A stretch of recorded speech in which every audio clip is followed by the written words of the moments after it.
So for our next session, we have another great speaker. Alisa Ellis, who's a vice president with Discover Global Networks, is going to talk to us. And Alisa has been at Discover for a while.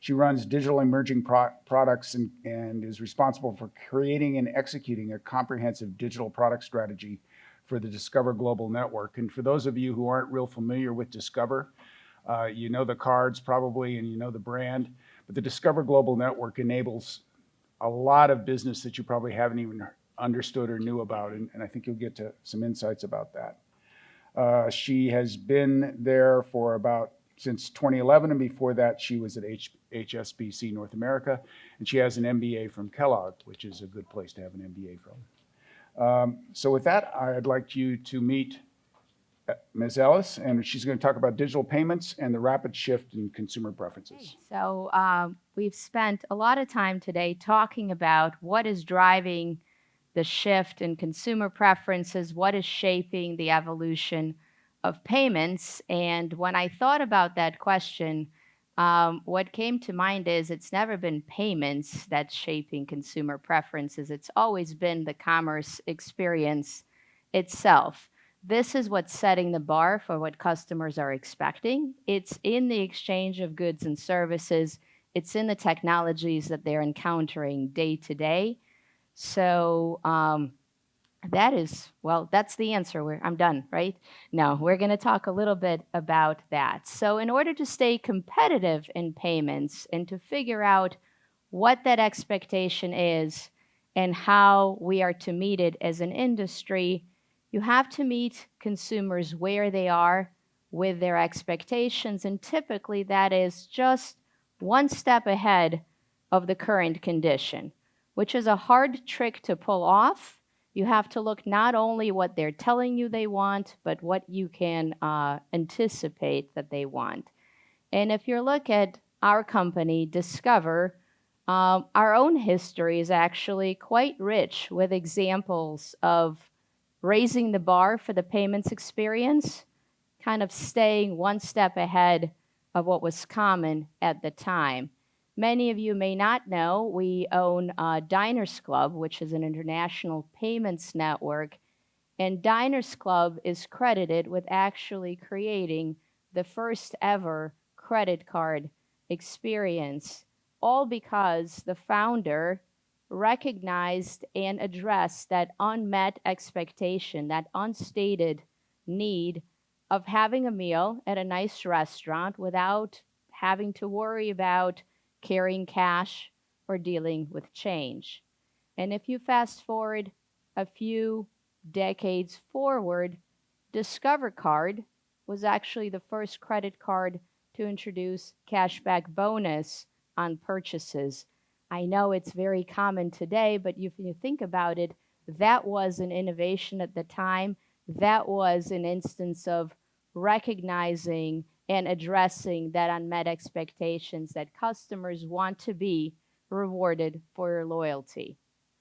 But customer expectations in this space, they will continue to march forward with advances in technology that customers are seeing in their everyday lives and encountering in their shopping journeys. Mobile payments, a few years ago, and maybe even when this conference started, it was a novelty, right? We were talking about the next frontier, mobile payments. That's table stakes today. Beyond mobile, consumers are interacting with connected devices.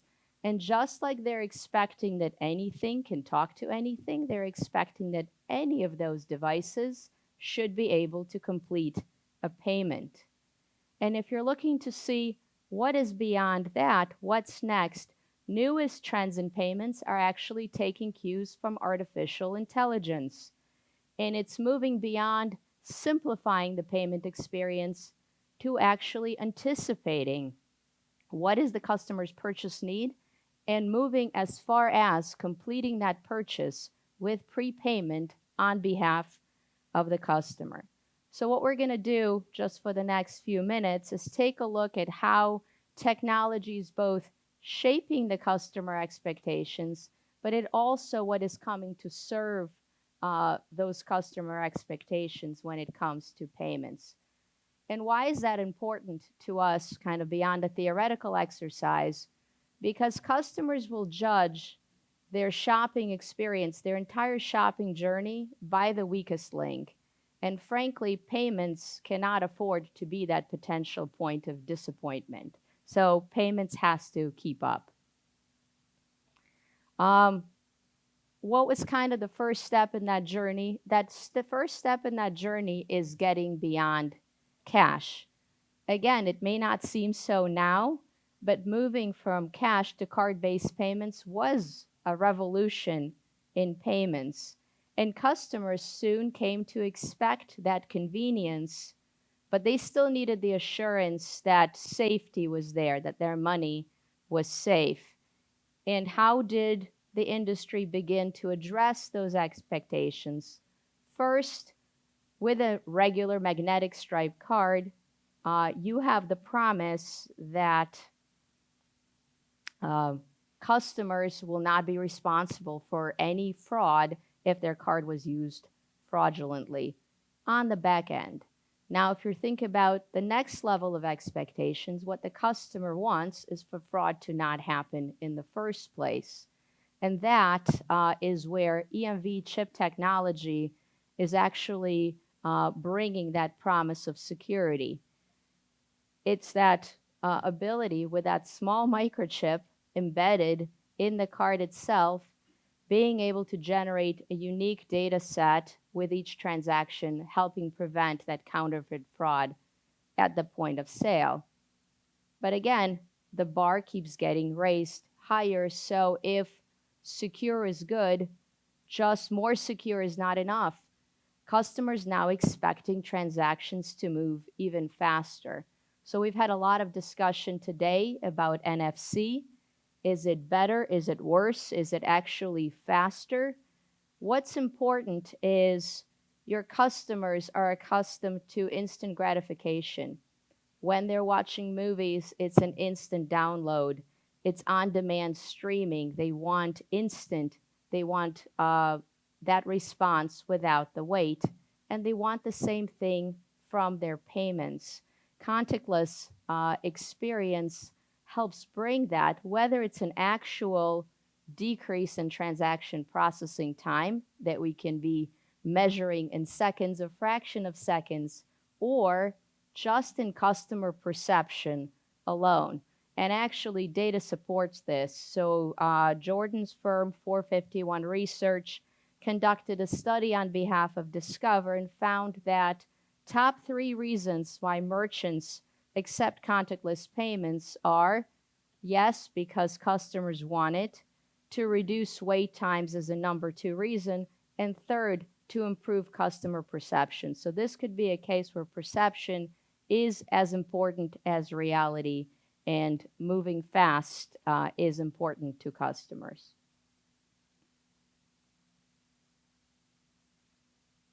And we're not moving very fast here. But beyond security and speed, customers are really expecting their payments to match the context of what we're doing. We talked about improvements in card-based payments, right? Moving from magstripe to EMV to contactless, but more and more the customers don't want to use a card altogether. For example, if I'm around on the weekends, I'm grocery shopping, I usually have my phone in hand with my app that keeps my shopping list, my grocery list, and I'm checking things off. When I get to that register, I don't want to have to go take out yet another device, however fast that may transact. I want to pay with a phone I have in hand. Or may resonate for some of you if you're running between meetings at the office and you really want to stop by and grab a coffee. Your wallet is sitting somewhere at your desk, but your phone is always in hand, and that is the device that's coming to the forefront as the device that customers want to pay with. But this context of what do I have and what am I trying to do becomes really important in experiences like transit, where if you are a commuter in a mass transit system in a city like Chicago, there's many factors that influence your commute time already. So whether it's rush hour, whether like today it's raining or one of other 25 weather conditions we could be experiencing in the next half hour, right? The last thing the person wants to do is find a kiosk and complete at that peak time and try to pay and grab that ticket before the train shows up. So this is an example where contactless payment can let that customer walk up directly to the entry point in the transit terminal, just hold their phone or card near and walk right through. And important, we've also talked a lot about mobile wallets, Apple, Google, Samsung Pay, variety of others. And we know that today, part of their claim to fame is they require a biometric to authenticate, to unlock that wallet prior to payment, be it Face ID, be it fingerprint. However, in the context like transit, there is an opportunity, and these are the experiences that are coming to market, to say you don't need to do any of that. You don't even need to unlock your phone to walk through the transit turnstile, because wallets are starting to recognize that in that context, speed is the most important factor.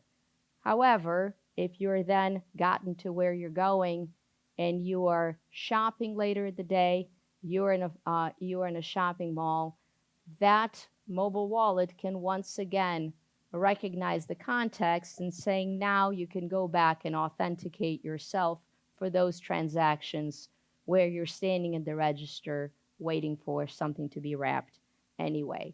So that expectation of that situational awareness is really shaping customer preferences and their expectations. And frankly, customers want a great experience regardless of channel. E-commerce is booming, but digital checkout is lacking the ease and security that customers have now come to expect from physical stores.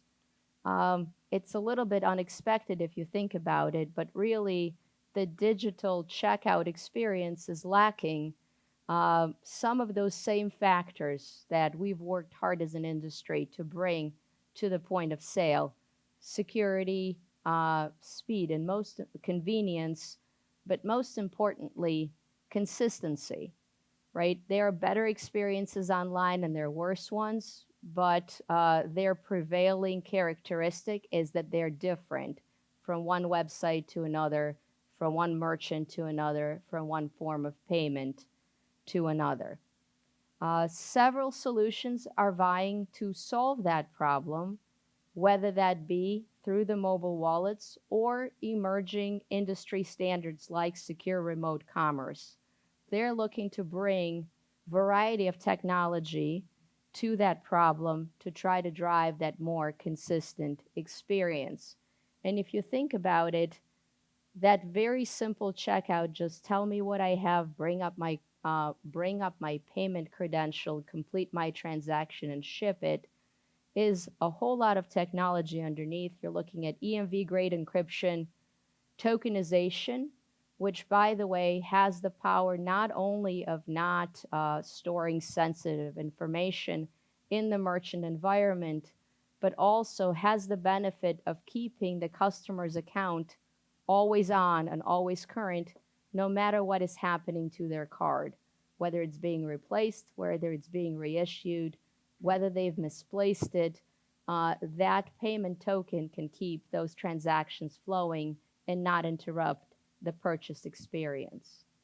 You're also bringing technology like device recognition and advanced authentication that is helping to make that experience seamless. So the challenge is not only to create a great digital checkout experience, but to bring the consistency from the other channels to e-commerce and m-commerce as well.